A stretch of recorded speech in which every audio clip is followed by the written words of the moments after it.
Allez, on plonge direct dans le vif du sujet. Pendant des décennies, on nous a martelé le même message de manière inébranlable. Le fluor, c'est le sauveur absolu de la santé dentaire. Dès le plus jeune âge, on nous le présente comme ce bouclier magique, impénétrable contre les caries. Mais et si on regardait ça d'un peu plus près, avec une approche beaucoup plus stricte, plus clinique? Eh bien, la réalité biologique qui en ressort est, complètement fascinante et beaucoup plus complexe. Que se passe-t-il vraiment à l'intérieur de nos cellules? Au-delà de notre émail, comment notre corps réagit-il à cet élément tout au long de notre vie? Bref, il est temps de dépasser ce récit de surface. Bienvenue dans ce décryptage de la biologie profonde. Au programme de notre exploration aujourd'hui, on va la faire courte et structurée. 1. Le paradoxe du fluor. 2. L'effet domino sur notre microbiome. 3. Ces fameuses sources cachées. Et 4. Le protocole de protection. On y va? Première étape, et non des moindres, le paradoxe du fluor. Alors, chimiquement parlant, il faut bien comprendre que ce n'est absolument pas un petit ingrédient passif. C'est un halogène. Et si on se rappelle nos cours de chimie, les halogènes, c'est notoirement réactif. Le point crucial que les sources mettent en lumière, c'est cette fameuse fenêtre thérapeutique étroite. Concrètement, ça veut dire quoi? Ça veut dire que la marge d'erreur est minuscule. Le basculement entre une toute petite dose qui pourra offrir un bénéfice local et une dose qui devient nocive pour notre système, eh bien, il se fait beaucoup plus vite qu'on ne le pense. C'est vraiment sur le fil du rasoir. Et c'est là qu'on observe un contraste dingue.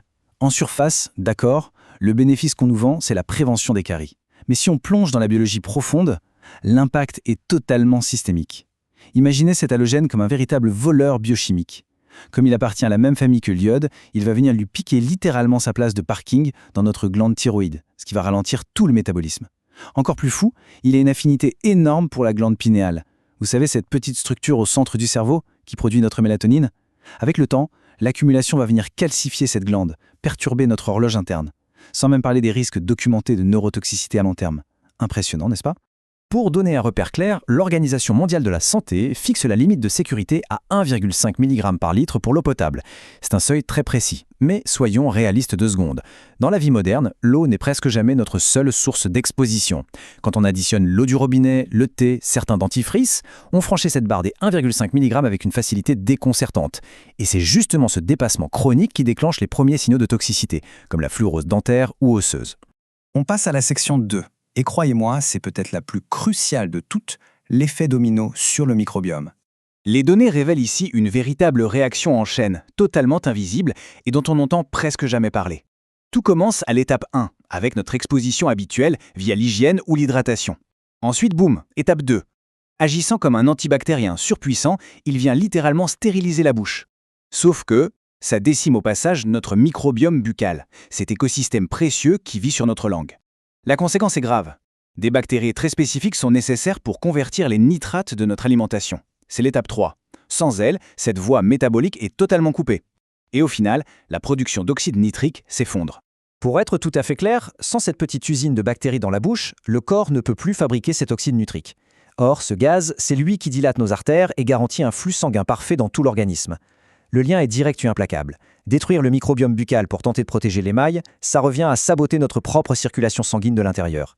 Honnêtement, c'est un compromis biologique assez stupéfiant. Ce qui nous amène logiquement à la section 3, les fameuses sources cachées. Parce que oui, cette accumulation, elle vient de choses souvent ignorées dans notre quotidien. L'eau du robinet représente une grosse part, même si les taux varient énormément d'une région à l'autre. Mais la source la plus bluffante, c'est le thé. Noir ou vert, peu importe. La plante de thé agit comme une éponge et aspire massivement cet élément depuis le sol. Si on en boit beaucoup, l'apport grimpe en flèche. Ensuite, il y a les poils en téflon. En s'usant avec la chaleur, ces composés perfluorés s'infiltrent directement dans nos aliments. Et enfin, le sel fluoré, qui est absolument omniprésent, surtout dans la restauration collective et les plats industriels.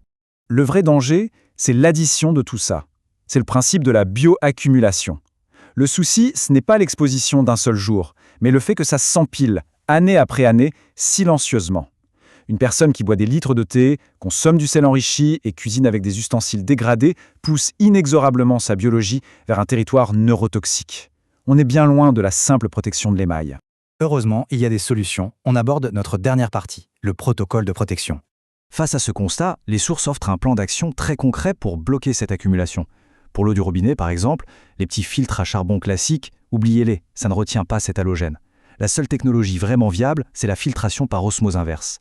Côté hygiène dentaire, la science met en avant une alternative géniale, l'hydroxyapatite.